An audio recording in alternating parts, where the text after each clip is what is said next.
La siguiente es una producción de 360podcast.sb. Diana Verónica y Tony, la entrevista se sube todos los días a 360podcast.sb, el primer hub de podcast en El Salvador. O puedes volver a escucharla por Spotify, Google Podcast, Apple Podcast, Amazon Music o TuneIn. Dale clic a la campanita para que recibas la notificación. Este día, en el Corre de la Mañana, le damos la bienvenida a... Está con nosotros la diputada Claudia Ortiz por el partido Vamos en la Asamblea Legislativa y estamos haciendo cuentas que en persona de conversar teníamos desde la pandemia, creo. 2 años por ahí, ¿verdad? Mucho tiempo. Es que la pandemia... Ese es el reencuentro. La pandemia y todo lo que ha traído, pues nos hizo utilizar la tecnología para conversar. Pero Sí. qué bueno tenerte aquí con nosotros, De verdad, Claudia. Qué gusto, gracias por la invitación. Y me encanta regresar a este estudio con ustedes. Y pues un saludo a toda la audiencia de su programa también. Ya tiene un año la niña. Ya tiene un año la camina. niña, camina, pues. camina, ya dice papá, mamá, ya toma leche en vasito. Imagínense cómo pasa el tiempo. ¿Cómo pasa el tiempo, verdad? Y nosotros nos venimos desde que nos contó que estaba embarazada, ¿verdad? Sí. Ajá. Así que bienvenida, Les tengo Claudia. una novedad y según nosotros era de política, ¿no? Estoy embarazada. Bienvenida, Claudia Ortiz, a Diana Verónica y Tony al Corre de la Mañana. Estamos hablando un poco, disculpe la tardanza, pero gracias a Dios hay patrocinadores y la pausa estuvo larga. Pero hablando un poco sobre el quehacer legislativo, es solo usted es la cara visible del partido Vamos, la más visible del partido Vamos. Claro. ¿Y cómo es el quehacer legislativo de Claudia Ortiz en medio de una asamblea dominada por la bancada Cian? Qué buena pregunta. ¿Cómo es el quehacer legislativo? Digamos que lo que es la brújula del trabajo que hacemos en conjunto con mi equipo de la fracción de Vamos, el mantra es representar. Somos representantes.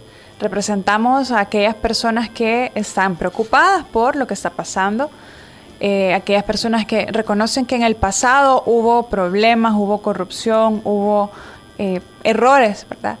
Pero que actualmente tampoco estamos siguiendo un rumbo que realmente nos va a llevar a un país que nos incluya a todos, donde haya justicia, donde haya desarrollo. Y pues creemos que es importante también esa voz de oposición. Fíjense que la semana pasada, como ustedes tal vez ya saben, estuve participando en un encuentro parlamentario en el marco de la Cumbre de las Américas en Los Ángeles, California. Este era un encuentro, era como una cumbre, pero de los parlamentarios. Participamos diputados, senadores, congresistas de diferentes países de toda América, desde Canadá hasta Chile y el Caribe. Y miren qué interesante que decían ellos, bueno, yo soy del partido X, ¿verdad?, de tal país, y antes estaba en el gobierno y ahorita me toca estar en la oposición. Y así decían los otros, antes estaba en la oposición y ahorita estamos en la coalición de gobierno. Esa alternabilidad y esa importancia de la oposición, no para bloquear, para desgastar, que es lo que normalmente aquí entendemos por oposición, sino para poder tener un argumento diferente, un contrapunto, una perspectiva que contraste lo que te está diciendo el discurso oficial. Necesitas un contrapeso de que te diga, mire, nos están diciendo esto, pero realmente también hay que considerar estas otras consecuencias de esta decisión y que ha hecho falta esto otro, porque así debe ser la democracia, la pluralidad. Ahora la pluralidad está un poco debilitada por una gran, bancada oficial, además de aliados que cubren las 2/3 partes de la asamblea. Pero nuestro rol es representar, porque bueno, la gente que eligió a su servidora y que votó por Vamos, sabía que íbamos a estar en una minoría. Y aún así votaron por nosotros y quería que estuviéramos ahí, teniendo una voz de sensatez, de coherencia, también de contraloría. Entonces ese es nuestro día a día. Fácil sería decir, no, bueno, aquí ya no hay nada que hacer, solo vayamos pasando estos 3 años. Pero no, yo creo que tenemos que aferrarnos a ese... sí han habido muchos retrocesos gigantes democráticos en el país, con muchas decisiones que se han tomado. No digo que la democracia que teníamos era era excelente, era perfecta, no tenía muchos defectos y había que cambiar muchas cosas. Pero honestamente ahora tampoco estamos viendo ni menos corrupción, ni más transparencia, ni más rendición de cuentas, ni más independencia de los poderes del Estado, cosas que antes eran un problema. Pero ahora hemos dado pasos gigantes también hacia atrás en eso y eso afecta al final la calidad de vida. Por eso nuestro quehacer en la Asamblea es hacer el mejor trabajo posible de manera profesional, de manera ética, poniendo la información, poniendo los argumentos, tratando de analizar a detalle lo que se está estudiando y siendo también los ojos de la población y la voz de la población en aquellas decisiones que están equivocadas. Y la gente, la verdad es que nos lo agradece cuando de repente ando en el súper o comiendo en algún lugar o dejando a mis hijos en el colegio, en cualquier lado, ¿verdad? Donde, en las comunidades, en la iglesia, la gente nos dice, mire, gracias por decir las cosas. Gracias porque usted es la voz de los que no podemos hablar porque tenemos miedo. Entonces eso a uno lo reconforta. Y tratamos de hacer eso. Aunque hay un ambiente complejo, ¿verdad? Muy hostil, sin duda, y diputados que estuvieron antes, lo mencionan, antes no era así, antes había cierta cordialidad, ¿verdad? Hoy también pues hay cierta cordialidad, claro que hay educación, ¿verdad? Por supuesto, pero el debate que debería ser sobre los temas del país, sobre por qué es buena o no una decisión, se vuelven ataques personales, se vuelven ataques de, mire lo que pasó en el pasado y ustedes tuvieron la culpa. Eso no abona, ¿verdad? Entonces tratar de poner esos argumentos. Que vamos no forma, o sea, vamos es reciente, no es... Es su primera participación en Sí, política. es nuestra primera, sí. No forma parte, digamos, de ese pasado, pero se va en la colada. Fíjate que no tanto, siento yo, porque bueno, el partido nuestro, o sea, es más fácil decir que se va también en la colada de Nuevas Ideas porque tiene gente que estuvo también en los partidos que ellos mismos critican. Nosotros como vamos, un partido que nace de la ciudadanía, no es un partido que se desprende de otro partido político, sino que nace de la ciudadanía. En cambio, bueno, incluso el partido oficial se desprendió del FMLN también, ¿verdad? Y ahora ellos son los que lo critican. Igual otros partidos que están en alianza con ellos se desprendieron de Arena también. Entonces, creo que esa independencia que como partido tenemos también nos permite decir las cosas con mucha solvencia y que los argumentos para contraatacar realmente sean muy pocos. Claudia, usted mencionó que la gente tiene miedo, o sea, quienes se le acercan. Sí. ¿A qué tienen miedo? A criticar al gobierno, a decir las cosas que están pasando, a opinar en redes sociales, a exigir sus derechos. La gente ahora se autocensura, es decir, quiere poner algo en redes sociales, ¿verdad? Y ya lo piensas 2 veces, ¿quién me va a leer? ¿Qué va a pasar? ¿Me van a caer los troles? ¿Me va a criticar un montón de gente? Entonces, para no recibir todos esos ataques,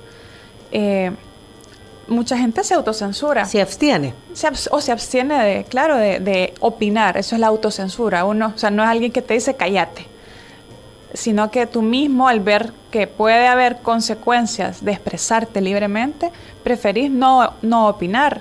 Entonces cedes tu libertad de expresión, que es un derecho que hemos conquistado en El Salvador después de mucha sangre, ¿verdad?, en el conflicto armado, porque antes no había libertad de expresión. Quienes vivieron los años previos a la guerra y durante la guerra lo pueden afirmar.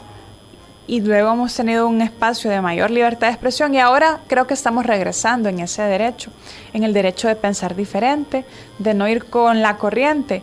Y mire, siempre en la democracia los derechos y la opinión de las minorías debe ser considerado, ¿verdad? Para que no, solo por seguir toda la corriente se pueden cometer errores si no hay argumentos contrarios que nos hagan pensar 2 veces las cosas. Y que no necesariamente la voz de uno sea la voz que debe ser, ¿verdad? Sino que la discusión de los temas sea el espacio para tomar las mejores decisiones. Así es. A ver, Claudia, para para mucha gente, y lo digo en base a los resultados de las encuestas que hemos conocido en los últimos días con motivo del tercer año de gobierno del presidente Nayib Bukele, muchos dicen que la oposición solo se opone, o sea, tienen esa percepción de que se oponen a las cosas o a las propuestas que vienen desde el órgano ejecutivo. Y tú has dicho algo muy importante, o sea, nosotros somos un partido que proponemos, ¿verdad?, que exponemos nuestros puntos de vista y que señalamos situaciones que, de acuerdo a nuestros argumentos, no son las correctas, que existen otras formas de hacer las cosas de menor manera, porque al final lo que se busca es el beneficio de la población. Así es. Pero la audiencia lo entiende. Bueno, es que también depende del tamaño del micrófono que uno tenga. Por ejemplo, yo y también he visto otros diputados, otras diputadas de oposición de otros partidos que razonamos nuestro voto. Pero claro, si hay un discurso oficial con todo un aparato de gobierno, de medios de comunicación que son pagados por todos nosotros, con sacrificio, ¿verdad? Yo creo que a todos nos cuesta lo que nos ganamos y pagar impuestos. Y mucho de ese dinero se ocupa para propaganda, cuando debería ser ocupado para información, para campañas de prevención, para informar a la población de las cosas importantes. Entonces, el tamaño de los micrófonos que tiene el aparato de comunicación oficial es muy grande. Y el de los partidos en la oposición y el de también nosotros, ¿verdad?, también tal vez no logra llegar, porque hay una desigualdad de condiciones. Pero, por ejemplo, ese discurso de que se repite, y ese es un fenómeno que no se da solo acá, se da en muchos lados, donde estas estrategias de comunicación dañan el debate y dañan la democracia. Repetir 1000 veces una cosa la convierte en verdad, es la famosa posverdad, ¿verdad? No nos oponemos a todo. De hecho, al cumplir un año de gestión, hice la rendición de cuentas y expliqué cuáles eran los criterios que yo ocupo para votar a favor, en contra o abstención. Porque voto a favor en muchas cosas. Solo en la plenaria pasada votamos varias cosas a favor. Había donaciones, había el tema de la ley de reformas a la ley de inclusión financiera, aunque teníamos algunos reparos, ¿verdad?, de cosas técnicas, legislativas, pero dijimos, bueno, aquí estamos ampliando derechos a alguna gente, como a los menores de 16 años, a partir de 16 años que puedan abrir cuentas bancarias. En la ley de adopciones hemos votado a favor. En otras legislaciones, por ejemplo, ¿en qué votamos a favor?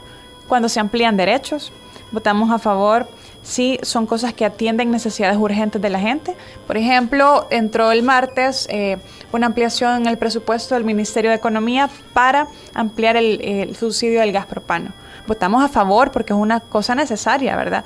Y también votamos a favor cuando, por ejemplo, pueden ser préstamos o pueden ser algún tipo de proyecto donde la forma en la que está planteada y hay una institución externa observando y controlando que nos da ciertas garantías de que el dinero se va a ocupar bien. Así votamos a favor. ¿Por qué votamos en contra? Bueno, cuando se están haciendo reformas que abren las puertas a la corrupción. Yo soy especialista en ese tema por mucho tiempo, entonces conozco bien cuando se están quitando controles al poder, cuando se están quitando controles al uso de los fondos públicos. Y si me ven que voto mucho en contra es porque este gobierno, esta administración y esta Asamblea Legislativa aprueba muchas leyes que le quita controles a las compras públicas, que quita la posibilidad de transparencia, que hace más laxas los requisitos para hacer contratos, por ejemplo, con la Dirección de Obras Municipales, con la Ley de Construcción de Cárceles, con el mismo régimen de excepción, que es muy popular o ha sido muy popular, pero a la vez traía un hermanito. O sea, traía compañía, un decreto que decía todo lo que se compre en el marco del régimen de excepción, tanto por el órgano ejecutivo, y luego lo reformaron y lo ampliaron. Y la Fiscalía no va a tener que pasar por la LACAP, no va a tener que hacer concurso público, sino que al dedazo vamos a poder contratar. Y con una ley de acceso a información que la han dejado en letra muerta, o sea, yo no puedo permitir que se esté generando ese tipo de espacios a la corrupción cuando he sido electa para cuidar eso, porque también la oposición tiene ese rol.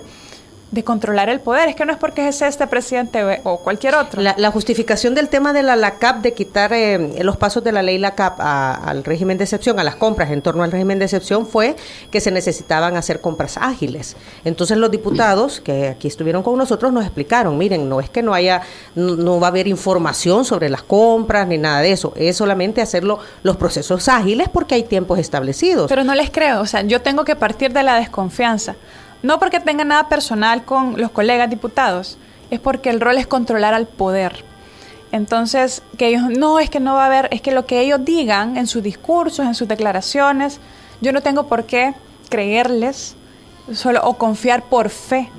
Mi rol, mi responsabilidad es asegurarme como diputada de oposición y que mi rol es vigilar lo que hace el gobierno, el partido que está en el poder, y ese es mi rol como lo que estoy jugando en este momento. Y por eso les decía, allá en la cumbre, los diputados de otras democracias más desarrolladas, como la chilena o como otras, ¿verdad? Decían, sí, hoy me toca estar en la oposición, o sea, me toca jugar un rol que es importante, y que es importante para que el poder no abuse. Es incluso un rol para ayudar a gobernar mejor, ¿sí?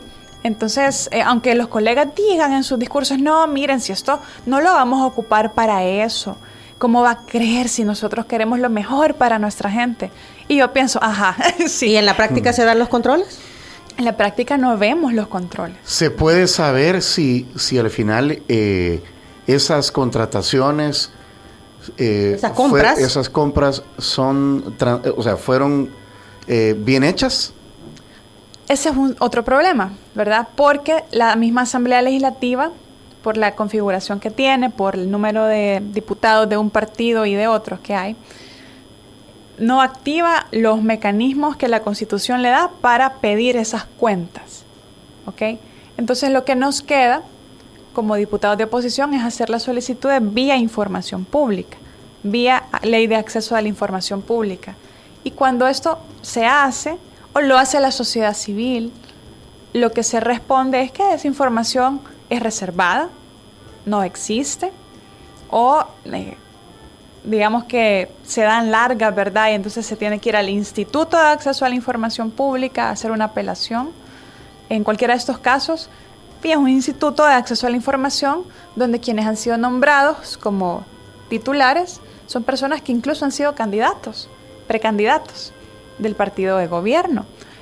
Por lo tanto, cuando estamos viendo condiciones así, por supuesto que seguimos viendo leyes que levantan controles, creemos que no es lo más adecuado y por eso en muchas cosas que obviamente hay interés que se aprueben, votamos en contra. Lo más reciente es lo del martes pasado, el RNPN, que cambió a la institución a la cual estaba adscrita, dejó de ser estar adscrita. Adscrito, sí. Ser parte de. Ajá. El Tribunal Supremo Electoral a ser parte del Ministerio de Justicia y Seguridad Pública. Sí, y de hecho en esa votamos en contra. Creo que la oposición votó en contra de manera unánime. Yo también voté en contra y es dentro de los criterios. Te quiero compartir, y esto está en mi cuenta de Instagram, si lo quieren revisar con más detenimiento. ¿En qué voto en contra? Voto en contra si abre las puertas a la corrupción, si quita controles al poder y restringe los derechos de la gente, si concentra el poder de manera antidemocrática, eso es lo que aplicaba en ese caso. Si es irresponsable con el dinero de la gente, si daña las condiciones de vida de la población, o si el dictamen es engañoso o impreciso. Entonces, ¿qué pasó con esto de las reformas a las leyes sobre el RNPN? El RNPN es el Registro Nacional de Personas Naturales, que es la entidad gubernamental o la entidad del Estado que supervisa la emisión del DUI y que tiene el registro de todas las personas naturales, de todos los datos personales de nosotros. Cuando vamos a sacar el DUI, como dicen, nos piden hasta la magnífica, hasta el tipo de sangre, nuestra dirección de casa, teléfono, todo, nombre de nuestros padres. Sí, los datos, es nuestra radiografía como persona. Totalmente, las huellas digitales, o sea, ahí estamos, digamos, fichados por el Estado. Y bueno, eso es información muy importante y que implica mucho poder, porque es la información de todos nosotros. las reformas que se hicieron lo que hacen es que el RNPN ya no va a estar adscrito, que quiere decir no estar bajo la sombría institucional y presupuestaria de el Tribunal Supremo Electoral, donde están todos, o sea, los partidos. Hay una composición plural, digamos, ¿verdad?, en el tribunal donde están los partidos, sino que va a estar bajo el Ministerio de Seguridad y Justicia. A mí me hace ruido sobre el hecho de que toda la información de nosotros presupuestariamente y de una manera, digamos, administrativa esté bajo el Ministerio de Seguridad y Justicia. Y también... Pero perdón, diputada, pero ¿y esa información no la tiene ya el Estado? Pues, o sea, igual ya la tienen. Pues sí, o sea, cuando uno hace la declaración de la renta, ahí va todo. O sea, Ajá. cuadriculado Vaya, nos tiene. O sea, esa es una cosa, ¿verdad? Pero Ajá. primero no tenemos que asumir de que tienen nuestra información y ya flojitos y cooperando. No, a lo que me refiero Porque es que ya tenemos derecho ya- a que esa información esté protegida, no se ocupe de una manera irresponsable, ilegal o en contra de nosotros mismos, ¿verdad? Y la otra cosa importante es que esta es información que se usa para el padrón electoral, que es cuando, obviamente, el padrón electoral se obtiene de la base de datos del DUI. de los DUI. Ajá. Entonces, cuando vemos que el control se está quitando esos contrapesos de participación de los demás partidos y se quita una de las sillas en la directiva del RNPN, que era para los miembros de la Junta de Vigilancia Electoral, que es donde están toditos los partidos, y los partidos se van turnando Uh-huh. el hecho de ejercer esa dirección, ¿verdad? Uh-huh. De ejercer esa silla, de tener esa silla en la mesa directiva del RNPN. Los partidos están en un organismo que se llama Junta de Vigilancia Electoral, que es permanente, que hacen verificaciones de los DUI centros, verifican también las instituciones que emiten, todo lo que tiene que ver con el padrón electoral de forma permanente, y también toman decisiones relacionadas con cosas que suceden en las elecciones. Se quita esa silla y entonces se quita un contrapeso y se deja solo bajo el control del órgano ejecutivo.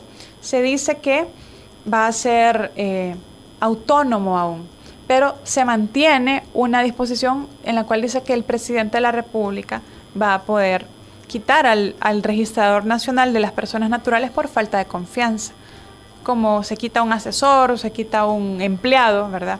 Entonces nos parece que si se quita uno de estos contrapesos de presencia de los partidos y se deja también esta otra disposición, más otras cosas que están pasando a nivel de Tribunal Supremo Electoral, a nivel de leyes también electorales, lo que estamos observando a gran escala es que el partido oficial está inclinando la cancha legal y electoral a favor suyo para las próximas elecciones. ¿Cuál fue la justificación para quitar la participación de los miembros de la Junta de Vigilancia Electoral de los partidos políticos en la Junta Directiva del RNPN? Bueno, la justificación era bastante pobre, era que no tenían por qué estar ahí, ¿verdad? Que este era un tema técnico, no un tema político, y que por lo tanto pues tenían que estar fuera porque era algo totalmente técnico y que tenía que verse desde ese punto de vista.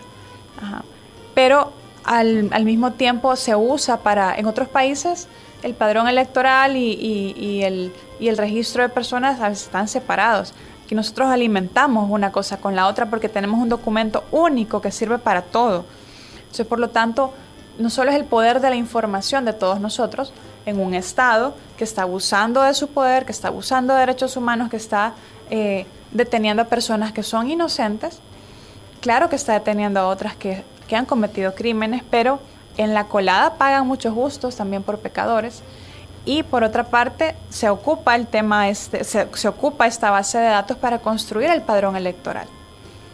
Ahora, eso no sé, como ya lo tiene, desde que uno va a sacar el DUI, tienen toda esa información. Cuando vas a los bancos, das toda tu información. La verdad que la información de uno es pública. Ahí te pasan llamando, ofreciendo... No es pública. Ah. Aquí hay que hacer una diferencia. Ajá. Es información personal. No, es información personal, pero de dominio público. Que la tienen muchos, pero hay una obligación de proteger esa información.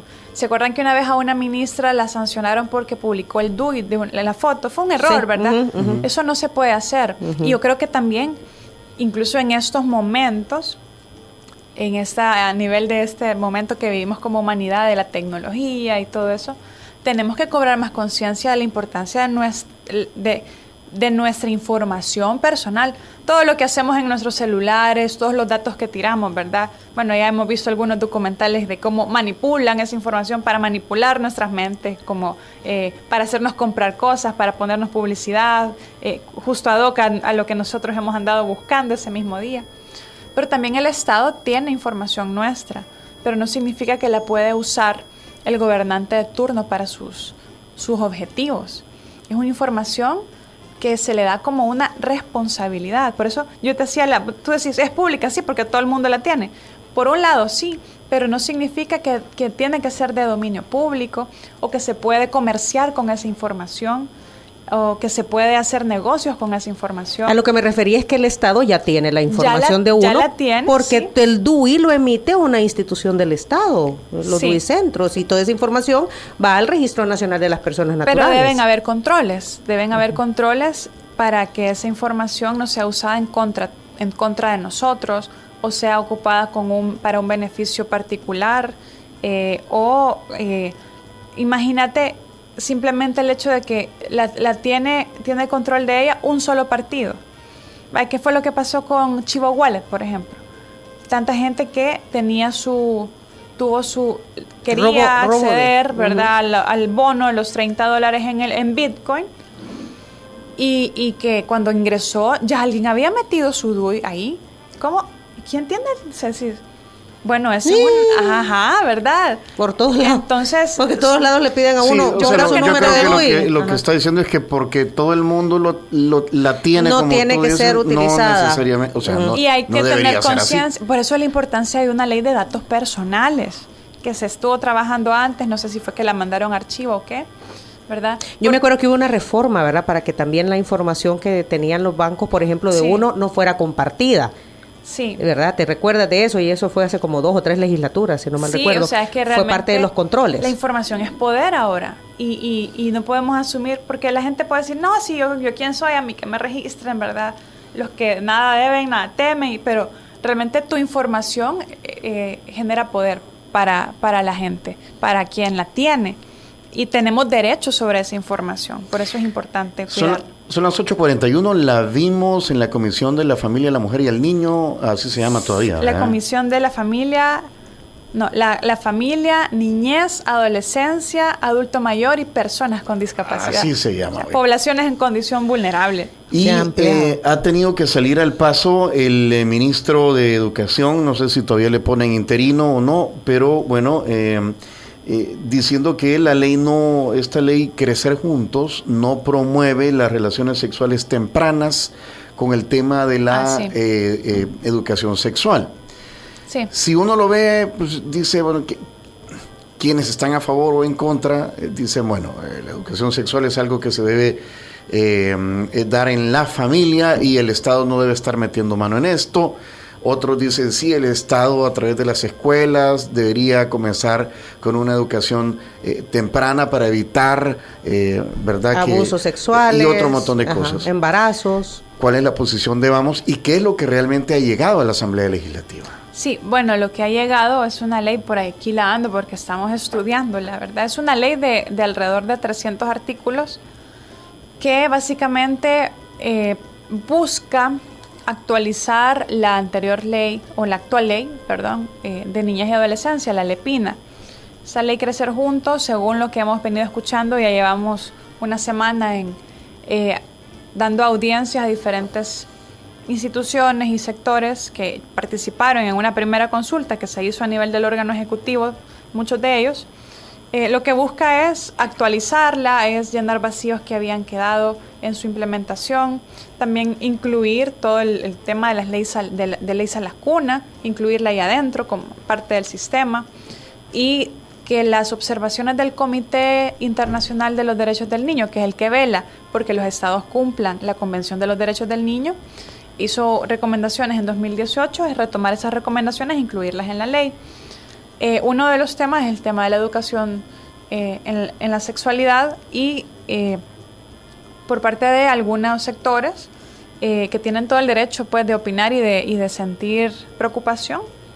por cosas que ellos también expresan que han visto en otros países también, qué tipo de educación sexual se daría. Y ese definitivamente es un gran problema, es un gran tema, o sea, es decir, qué contenido se va a dar. Pero eso ya queda definitivamente en manos del Ministerio de Educación por un lado, pero habría que, creo yo, y cuál es mi postura en el tema de la educación sexual, creo que sí es importante que se dé educación sexual. Creo que no es exclusivo de la familia, pero sí debe ser también un derecho de la familia a decidir qué educación se le da a sus hijos. Por otro lado, creo que sí es importante que haya una educación que respete la etapa de desarrollo evolutivo de los niños, niñas y adolescentes, que no hipersexualice, ¿verdad?, a la niñez y a la adolescencia, pero que sí ayude a prevenir abusos, que sí ayude a tener autoestima, porque obviamente la sexualidad no solo es el acto sexual o las relaciones genitales, ¿verdad?, sino que es todo un aspecto de la personalidad de los seres humanos. Entonces, creo que sí es importante que exista, pero debería generarse un mecanismo para que este tema sea muy consensuado y que la mayor cantidad de sectores se sientan cómodos con qué tipo de educación es un balance bien complicado. Es un balance bien complicado. Infinidad de visiones que pueden haber. Yo creo que debe estar enfocado en la protección de la infancia y de acuerdo a su desarrollo, ¿verdad? Creo que sí es una herramienta importante para prevenir embarazos adolescentes, porque tiene que estar en función del proyecto de vida también, y eso es lo que tiene que ir como prioritario, educar a los adolescentes y a las niñas también que la sexualidad ejercida de forma responsable tiene que tener en cuenta el proyecto de vida y que debe respetar las etapas, ¿verdad? Y la protección de abusos, de enfermedades. Pero a mí me gusta, por ejemplo, cómo está la LEPINA actualmente en ese tema, donde dice que se va a respetar el desarrollo de la infancia y también mantiene el derecho de las familias de decidir qué tipo de educación se da. Ahora, lo que pasa es que hoy en nuestra sociedad, Claudia, la información dentro de la familia, para empezar, ¿tenemos o no tenemos familia, verdad? Sí, así es. Entonces, muchos de los problemas que vivimos actualmente son estos niños, estas niñas, que no tienen familia, por lo tanto, ni esa ni ninguna otra educación le llega. Por eso yo creo que no podemos irnos a los extremos, o solo la familia o solo la escuela. También, obviamente, a nivel educativo, hablamos de una comunidad educativa. No es los niños y la escuela desconectados de su familia. Yo considero que también debería haber ahí mecanismos como las famosas escuelas para padres o un diálogo, una orientación a los padres, porque también yo creo que es algo que no debe estar excluido de la familia. De hecho, donde principalmente los padres deben tener las herramientas para poder orientar de mejor manera a sus hijos. ¿Y quién mejor que los padres para dar el consejo más sano, ¿verdad?, con la mejor intención? Pero también los padres en nuestro contexto, por nuestra cultura, por, digamos, la precariedad en la que viven muchas familias, los tabú, el tema religioso, no cuentan con las herramientas para poder orientar a sus hijos en estos temas.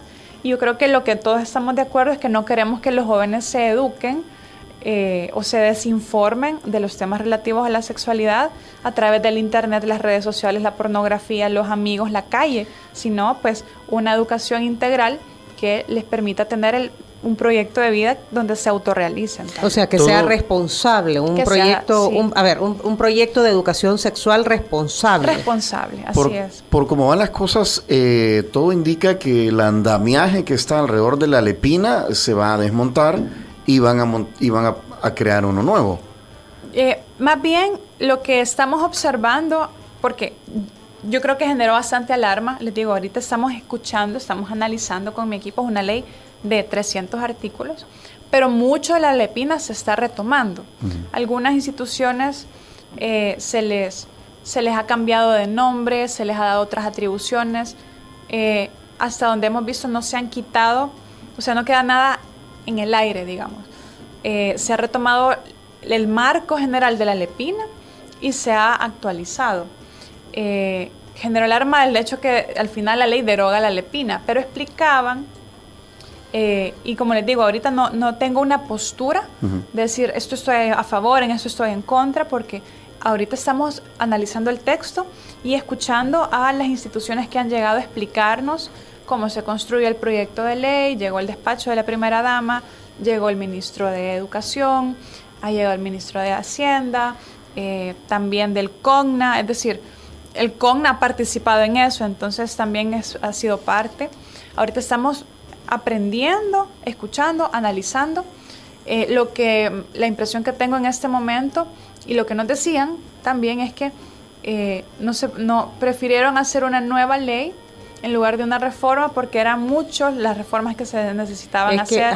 Hay varias instituciones y había que hacer muchos parches, ¿verdad? Había que hacer, el argumento fue, por técnica legislativa, era mejor hacer una nueva que hacer un montón de reformas.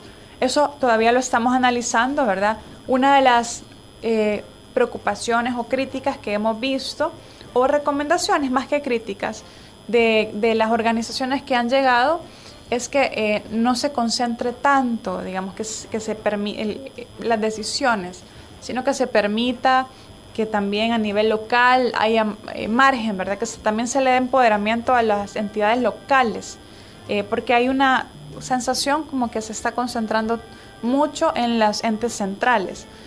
Así que bueno, eso lo estamos viendo. Es algo que está en desarrollo. Hablemos de...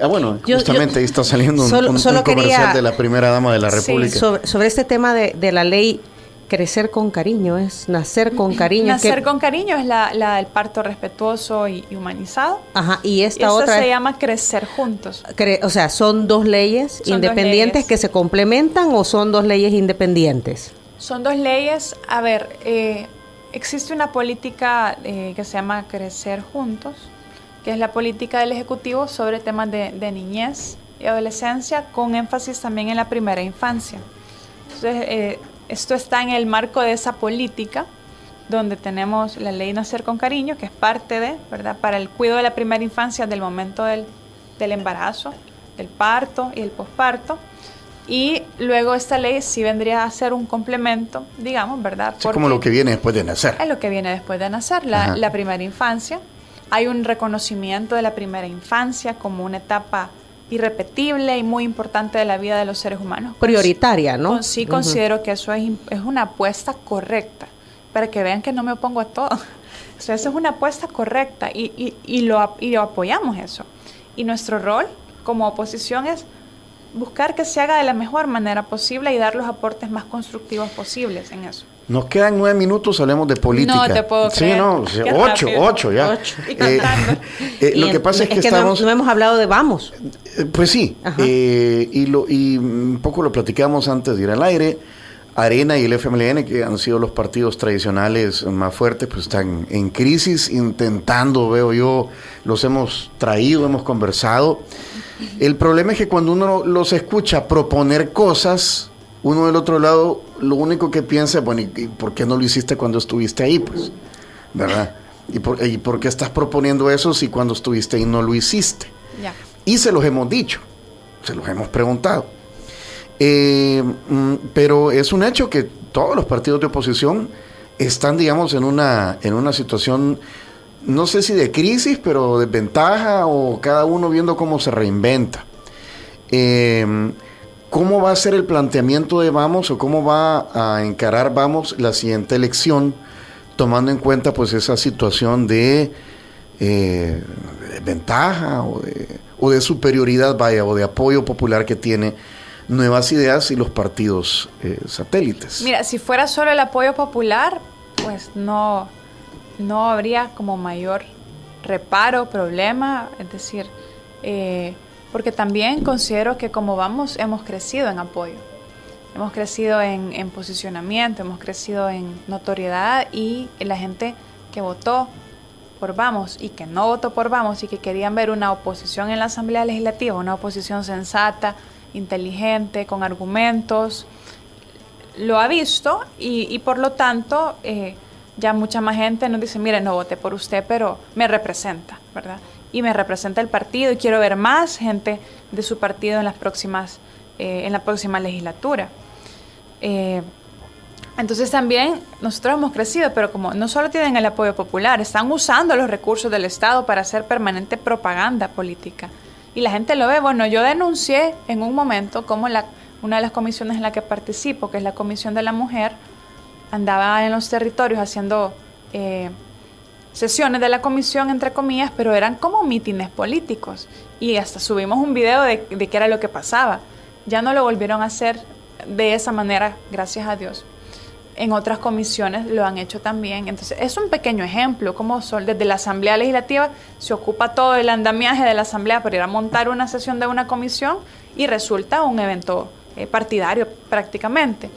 Entonces, estamos luchando contra esa desigualdad que está siendo generada y está siendo profundizada. ¿Qué estamos haciendo? Importante pregunta. Estamos en diálogo y esta es la propuesta, porque necesitamos sentarnos y dialogar con los sectores que buscan una alternativa a esto que nos está gobernando en este momento, con abuso de poder, con siempre corrupción, con falta de transparencia, con violaciones graves a los derechos humanos también, con ataques a la libertad de prensa, a la libertad de expresión, también a todos los que están preocupados por el deterioro ambiental y que la política ambiental de este gobierno es no tener política ambiental, solo cosas simbólicas, pero permisos ambientales se están dando de manera indiscriminada, no hay criterios, realmente no se están obedeciendo realmente los criterios técnicos para eso. Sé que hay mucha gente preocupada por proyectos que van a afectar los ecosistemas y van a afectar sus formas de vida también, es decir, sus medios de vida que dependen de esos ecosistemas.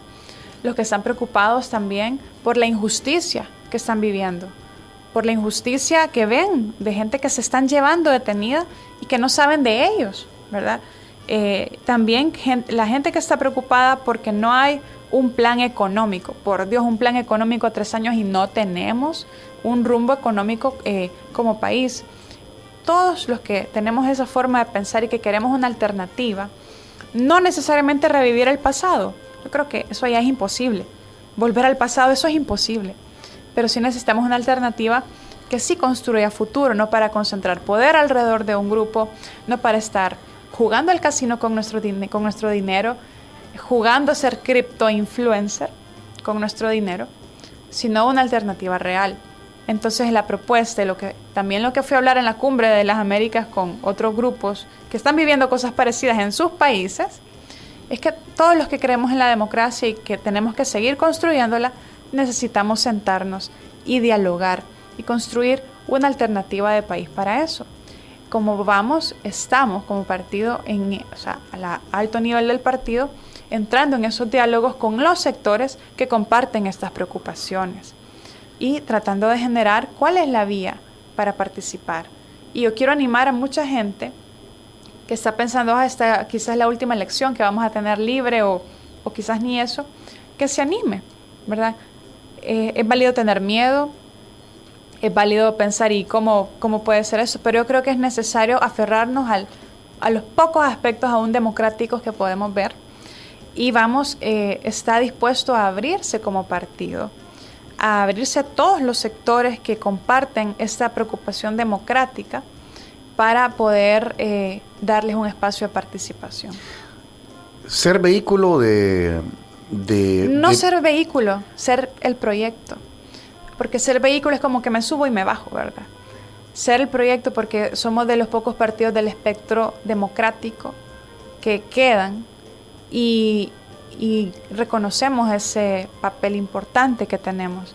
El partido tiene su ideología, tiene sus principios, sus valores y puede ser que con muchas personas no compartamos detalles, pero sí creemos en la democracia.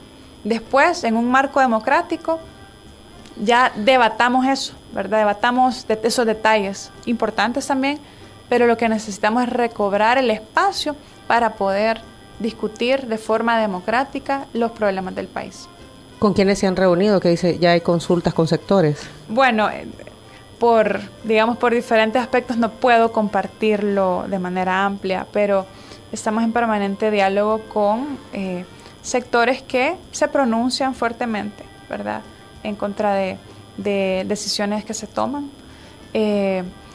Y es a todo nivel, ¿verdad?, a nivel territorial, a nivel, digamos, de líderes de opinión, en temas relacionados con la economía, con la justicia, con la impunidad, con el medio ambiente, con la lucha contra la corrupción.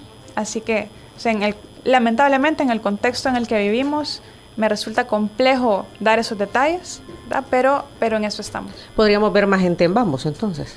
Sí, de hecho. O solamente, trabajando en conjunto, no necesariamente con el partido. Sí, es que eso es lo que hay que darle forma también, ¿verdad?